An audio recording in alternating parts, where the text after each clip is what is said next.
今天教大家怎么用微波炉烤番薯，10分钟就可以搞定，而且很好吃，并且原汁原味。我们首先取几个番薯，然后用水洗一下，把番薯表面的泥沙洗干净，把番薯的两头削掉，保留外皮。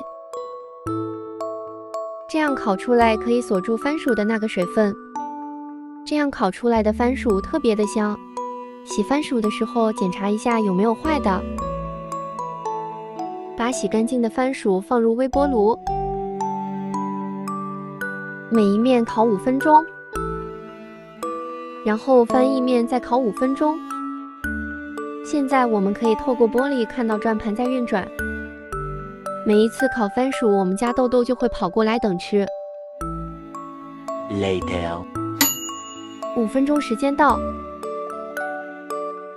我们打开看一下，已经有香味了。用手按一下，表皮已经有点软了，但里面还是硬的。把它翻一面，有点烫，翻一面再烤5分钟。番薯一定要烤熟烤透才好吃。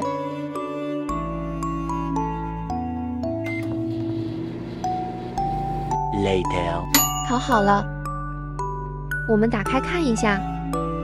此时香气扑鼻，热气把镜头都模糊了。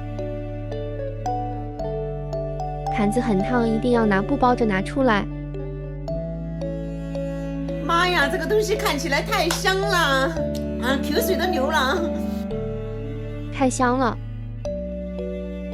用手指轻轻按一下，直接窝下去，烤得非常好。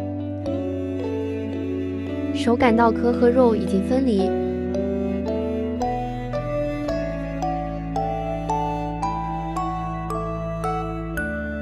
太好吃了！烤番薯真是人间美味啊！微波炉烤番薯真是实现了吃烤番薯自由。一个小小的番薯也可以这么香。好啦，看到这里来个关注，点个赞呗。紫薯烤起来也很不错，大家可以都试一下。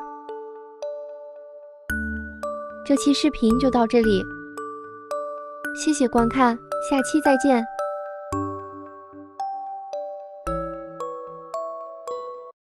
我们家2个小家伙已经迫不及待了。哇，好想吃！好香，好香，好香！流口水。妈妈，快给我吃！